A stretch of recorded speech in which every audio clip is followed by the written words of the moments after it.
Chantry teaches us that it is the hubris of men which brought the Darkspawn into our world. Archers! So, Dragon Age Origins, it's back. And now it's called Origins. Can you just bring us up to speed on why the name change? Yeah, sure. I think with one of the big things about the name Origins, there's really two parts to it. One is the origin stories, which are really the lens through which you see the world. They're part of the game that's at the beginning of the game, and each is unique to each player, and then also how the world reflects on you in terms of the things that you do. These origin stories are just central to the experience. The other thing really is the return to the roots. I think this is one of probably the big message we want people to get from E3 is that, everyone's fond of the good old Baldur's Gate and Baldur's Gate 2 games that we created a long time ago. This is really a return to that type of gaming.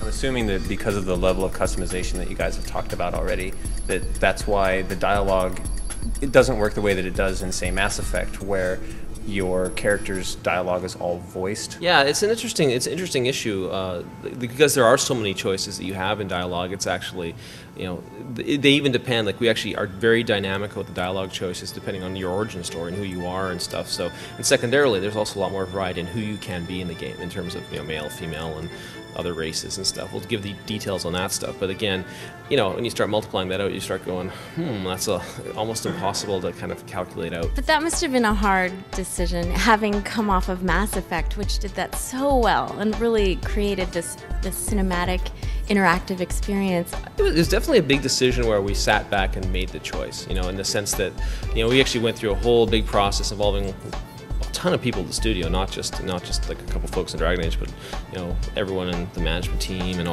lot of the other teams, and thought a lot about it. And I think it just at the end of the day, it seemed to fit the type of game we're making. The things that the BioWare games have done in the past, especially in the Baldur's Gate series, has been really focus on your party and the interrelationships between them and between the player character. And so I'm wondering if the amount of customization options that you're going to allow, are you still going to be able to provide that kind of interaction between all of the characters and non-player characters? But I can talk a little bit at a high level about the concept of the other players in your party, and I think because they really do serve two purposes. No game sort of did tactical combat like Baldur's Gate.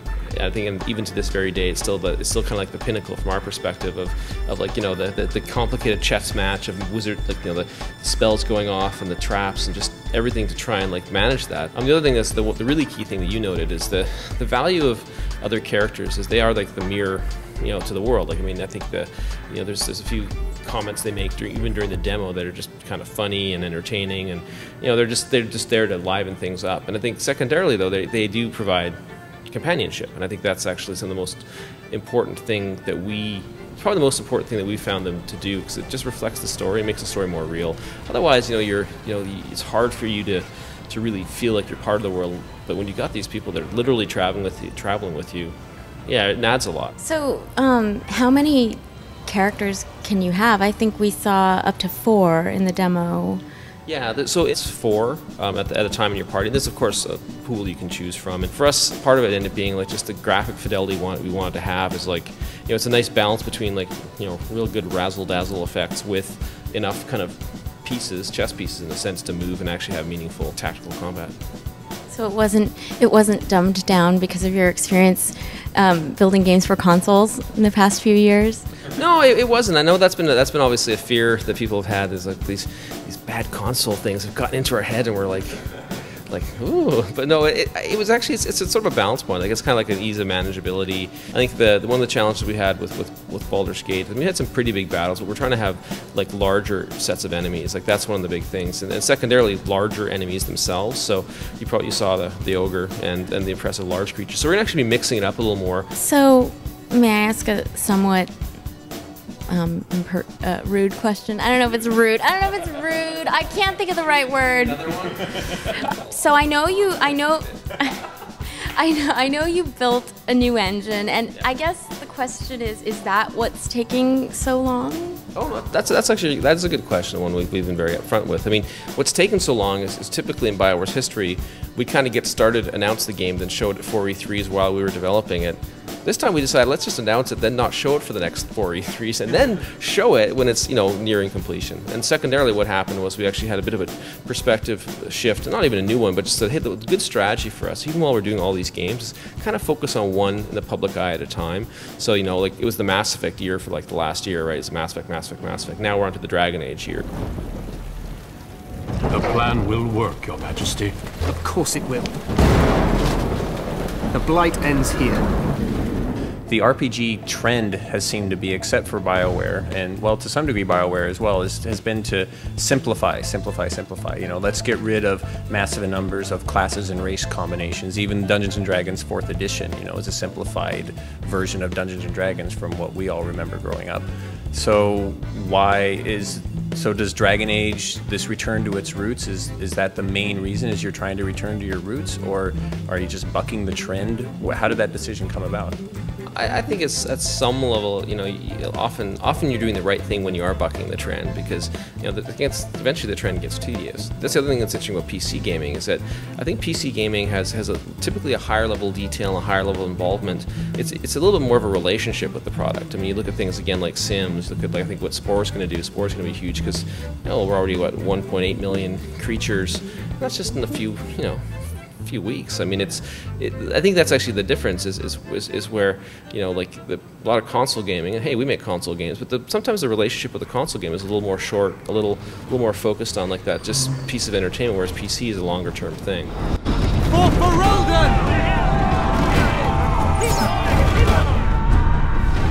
You mentioned in the demo that the blood stays on the armor and stuff. So, how does that work? Does that sort of, if they've had a night in the inn, are they clean the next day, or?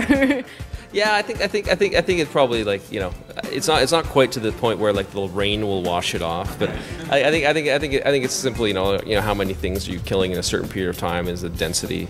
And I think we're also reflecting the fact that our typical fan is well past the M age and likes to play games that are engaging and maybe a bit cerebral in terms of your planning and thinking. At some level, we're not as excited about the very light kind of happy fantasy as we are about like the gritty, more realistic, like tougher kind of fantasy that we're doing in this game.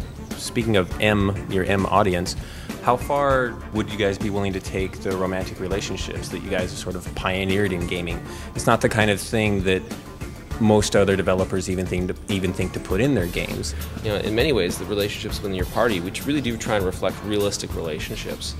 And it's something we think is really important. I mean, I think that one of the problems with a lot of games is they just don't have the basis or the foundation to like do that. It was very funny in the first Baldur's Gate because we didn't do too much market research then, and it was just you just kind of would make it, and we discovered like if you asked people about, hey, is the romance thing like an important part of the game? They'd, nah, no way. But that was like they totally loved it, and who was romancing who was like a big huge deal to players. And we're very open to portraying just realistic human relations and sometimes human elf relations and other things, right? So it's and aliens and it's just, but it's I think the thing is it's interesting to explore those things. I think we like the medium because it gives us a chance to do that. Have you guys talked about multiplayer at all? We actually, it's a single player game. It is a single player RPG. You're giving the evil squint? Yeah, you really get the evil squint for that. Like no multiplayer at all? Like no LAN? No, there's a multiplayer in this game. Like it's a single player game. The stuff. I'm leaving. this interview's done. Really? No. I mean, playing Baldur's Gate 2 multiplayer LAN is one of the pinnacles of my gaming life. So, well, I think that the interesting challenge of multiplayer. I mean, it is a challenge because you have to compromise stuff in the story, stuff in the interactions. I think that was the challenge. I mean, I think for us, we really said we want to make this game about your story, you being the hero and you being the focus. Yeah, and we know it's a tough one because you get very emotional reactions to it. You get your reaction. I'm choking back tears here. and you get another reaction I had today was like they were like, "Thank you so much." It is in a sense it's a balancing of all these compromises, and I think that what you have to do is try and make the very best game for the best the people that love it, and I think that's really our goal. And sometimes it doesn't quite turn out the way you want, sometimes it does, sometimes you exceed your expectations. So, is there any chance this game would come to console? I mean, I think the reality is, hey, we're part of EA. EA is a very multi-platform company. But the other thing is we always make sure, and I think people saw this from MassPC, is that we really do cater very carefully to the platform we build it for. Like, we aren't just just slap it broadly across a bunch of platforms and, hey, we're done. That brings me to a question, that we earlier today was the Sony press conference, and Jack Tretton made the comment that consumers are moving away from the PC and into the living room. So given the timing of your game, how do you feel about that? I think the real fundamental thing with the PC market is it's evolving, it's changing. I wasn't aware that most WoW players are playing from their living room, but they might be, a lot of them. It's quite possible. Some of the traditional gaming that was on the PC has moved to console, but then now meanwhile PC's evolved. I mean, you're getting much more connected games. The reality is PC is all about flexibility and connecting people, and there's reasons. With Dragon Age, for example, we're going to have tool set, we're going to be having a lot of downloadable content. We'll talk about details with those later, but there's things that we want to create that kind of creates a community around the game, and that's it's very different than the console, and I think that's using the PC for its strengths. So you're basically in disagreement. I disagree.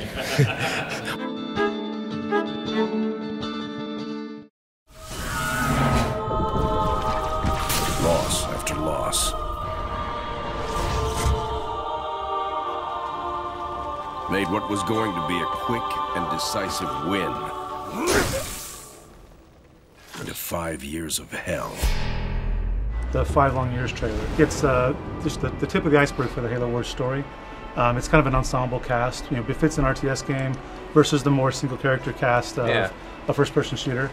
And it follows the crew of the Spirit of Fire as they battle the evil Covenant and save the galaxy. But it's actually kind of fun, really, to start showing off gameplay today. We've been waiting a long time to get to the first playable, which is the thing that we're showing off at E3 this year. In addition to, we're officially announcing something that the fans have long suspected, that the Covenant will also be a fully playable race in Halo Wars. Bringing the RTS genre to the console is something that lots of people have tried before. We think we're the first people to get it right. It's very easy, selection is huge, and so Justin can press A and we get our paintbrush, which you drive around, and every unit that the paintbrush touches, it'll select. It's a really easy way to select a group of guys in an area on a screen. Is the paintbrush always a set size? It grows the longer you hold the button. Ah, cool.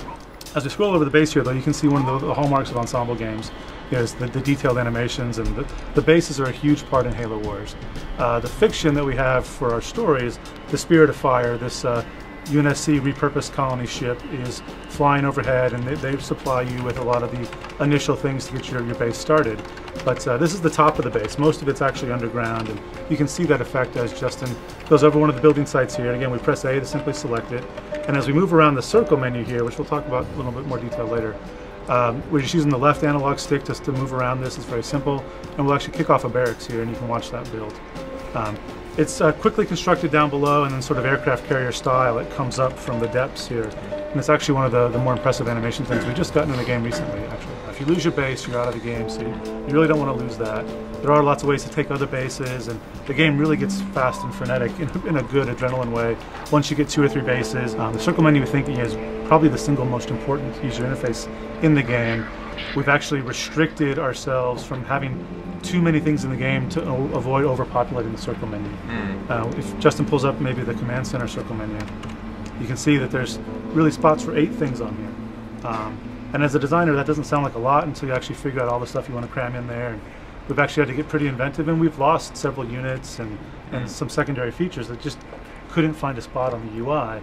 But the choice we made was to sacrifice some of those extra things for the simplicity and the ease of use. Strategy is about combat a lot, but ensemble games certainly is always about economy too. And in Halo Wars, we've had to find new and streamlined ways to bring that same level of investment in. So we've talked long enough, but let's go show off some combat. Justin can select a few of the Marines that are off on the top of our view there. So Halo Wars is a game, despite all the things we talked about with economy, about combat. It's what people expect from Halo. It's very much a back and forth game. The best parts of our RTS games we've played in the past were when you build up and bring a an army in to fight my army, and maybe I beat you back, and you figure out, well, do I come in with more next time, or do I change my units, or do I tech up, and things like that. And we've got all that in this game. It's a very kind of punch counter punch is the phrase we're using for it these days. And it's a fast-paced game. You can get into heavy combat within the first 2 or 3 minutes. You can try to, protect your base and build some turrets and kind of turtle up. Almost every unit in Halo Wars has a Y ability. The main combat is done from X, which Justin can move the Marines around. But just movement is a very simple X command to move versus the A to select, and then that's also your primary attack. When you're over a target, we can blow up one of these barrels here. But you also have a secondary attack with the Y button. In the case of the Marines, it's grenades. So we can pop back to the base here. There's some hotkeys to do that. You press left on the D-pad, it'll jump you between your bases. You can actually select the barracks and show off one of the things that I know our fans have been waiting to find out what we're going to do with, which is the Spartan. We are set 20 years before the events of Halo 1, back when there actually were lots of Spartans around. And kind of befitting the Spartan role, they don't really exist inside the standard rock, paper, scissors relationship of the rest of the units. We have tanks beat infantry, infantry can shoot down planes, planes can bomb tanks. Spartans are sort of the kingmaker unit. They can be good at any of those things, and it's how you choose to deploy them that really makes the difference. So we've got a couple of Spartans there and a couple of Scorpions selected, and looks like maybe our ally's getting attacked over there, so we can jump over there and see if we can do something to help him. So we've got some Wraiths have come in, a little squad of Grunts. The Spartan special ability, we know the Spartans need to be the coolest unit in the game. They jack enemy vehicles. You just press Y on top of one of the Wraiths here, and the Spartan will do a big old leap on it. And this is one of the things where we've really kind of overdone the things on purpose. It's over the top, it's hardcore, it's something that we want people to see. You see a backflip there. He yanks the elite out, and now I've taken over the Wraith.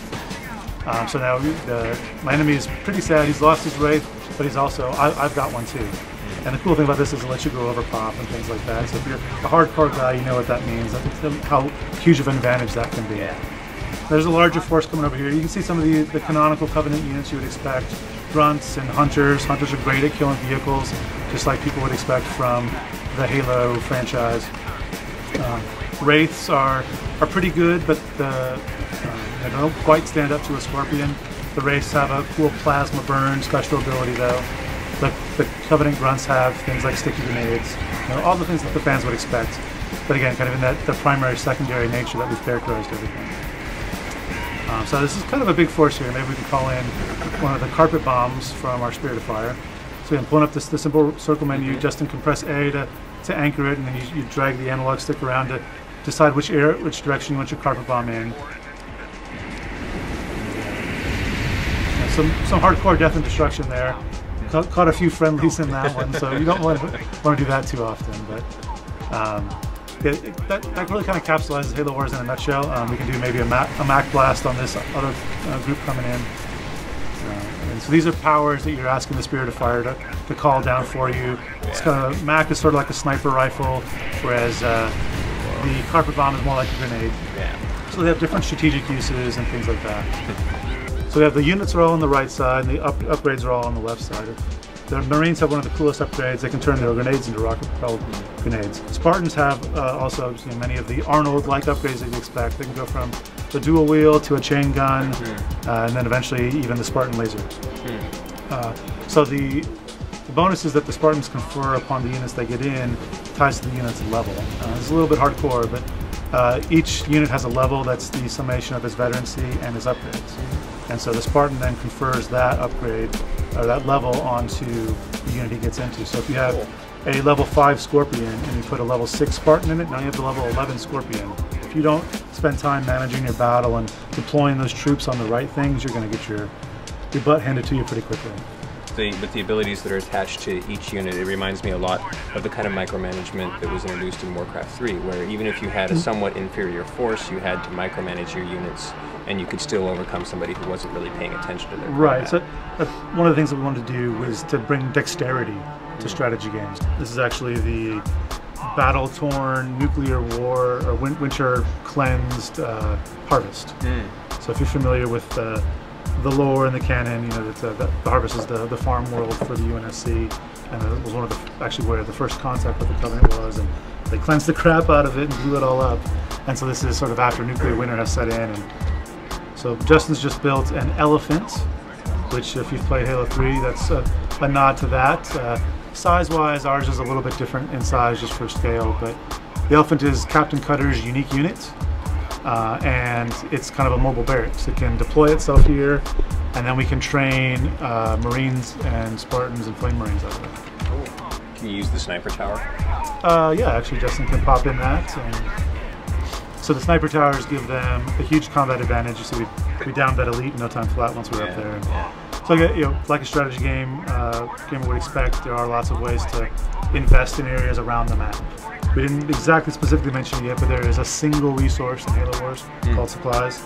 Ensemble fans are probably freaking out when they hear that, because our games have always had really robust economies. So kind of one of the hallmarks for PC RTS anyway is that there's always an ability to add more onto it. Have you guys made any plans for downloadable content to expand the universe? We did, actually. I would be beheaded if I talked about them. So Justin's taking control here of the Forerunner supply elevator, or otherwise affectionately known as the supply pooper. And it'll spit out supplies, and so this is an area where I can deploy my Marines in the sniper towers and try to hold it. But this is a pretty contested area on the map because it's free supplies. And so one strategy is to run over there quickly, take out the bad guys guarding it, and take control of that, and maybe not build any supply pads in your base. That's also pretty risky because if you lose that, you're going to be out of the game. But we want those choices in the game, and getting that map investment in the game is huge for a strategy game. And those types of special little map-specific things are on each map that we have. So we're playing against the Prophet of Regret here. He's one of the Covenant leaders. And so we have the mini-map, we have your population, your tech level, your resources. The UI up in the upper left-hand corner is not normally there. We added it for E3 so people could play the game. But, so when Halo first came out, it wasn't the first FPS that was ever on a console, but it certainly defined the control scheme for what came afterward. Exactly. And so is that the same type of thing that you're trying to do for RTS on console? Do you see people looking at Halo Wars and then thinking to themselves, well, I want to make an RTS on a console, I'm going to copy this control scheme? I would, sure. How would we not want that? We certainly, I think, still think of RTS on the console as an untapped genre. Right. So now our Prophet's been upgraded. He's got some cool things going on too. He'll probably bring down the cleansing beam here shortly. Oh, so there's the cleansing beam. This is what the Covenant have used to glass the planet, if you're familiar with the lore. So they're using it to glass our army, which Justin is obliging all too readily. That also can be upgraded. This is the early version. You can upgrade it to something that's even much more cataclysmic than that. Do you think you'd be able to come back from this one, Justin? I don't think so. No. So I can guarantee you the balance guys are not going to let him live it down.